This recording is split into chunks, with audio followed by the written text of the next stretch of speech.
old enough to remember this, right? Back in memory lane. Prodigy, rest in peace to him, said a very famous quote. He said, "There's a war going on outside no man is safe from." And then Cameron, about 10, 15 years later in the early 2000s, went ahead and added to it and said, "It doesn't matter if you're 3 feet or 8'1".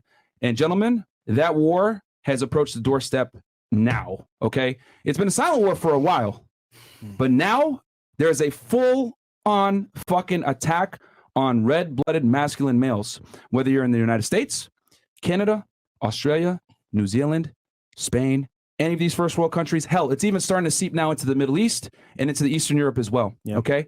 Feminism is here, and it's not going anywhere. I know a couple of you guys are like, repeal the 18th and all this other stuff. Guys, it's not fucking happening, all right?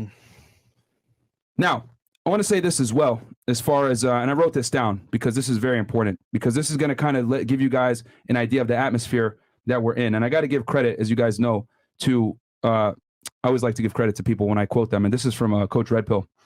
And he said, and this is one of my favorite things he said, since the 1960s, which happened to be when feminism started to take some speed, and then also when birth control was released, since the 1960s, truth has been basically meant to be relative, or people think that truth is relative.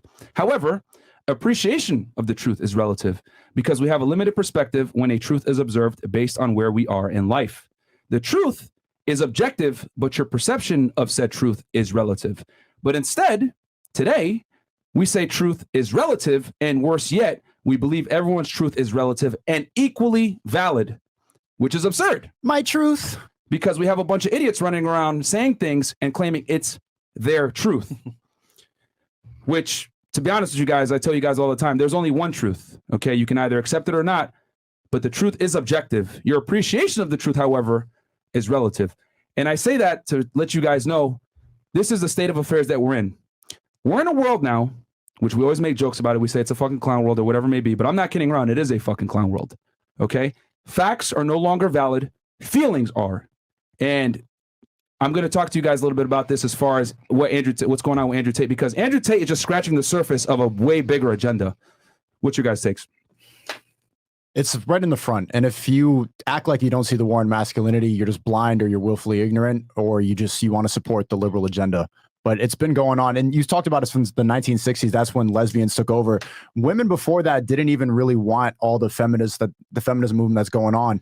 They were just manipulated by a couple lesbians who just said that we need this power. And then you see how far it's gone. And last night in the show, we talked about like, what are the rights that women have that men don't have?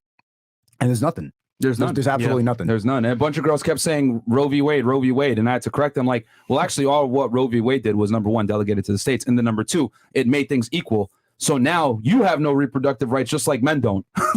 So if anything, it just made it equal. But they're over here saying like, oh my God, it's discrimination. Actually, no, it's equalizing things, which is what feminism actually stands for. However, it's no longer about equality with feminism. It's now about being superior. Yeah. What's your take, Fresh? Man, it's funny because this goes back to what we say all the time. Women don't know what they want. They say they want equality, but when it comes to equality, they really don't want that. So regarding the war on masculinity itself, there's a war going on. We all know this here in the room, but it's more like if you're a guy, right, and you're in this space right now, what do you do? How do you avoid it? How do you take part in it? How do you kind of conquer this war?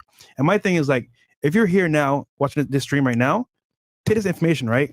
But don't just take it and use it to your advantage, because once you know the truth, you know what's happening behind the scenes.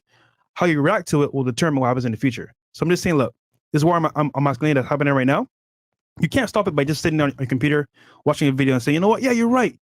You got to take action, bro. And action always leads to results. So that's what I got to say. Okay.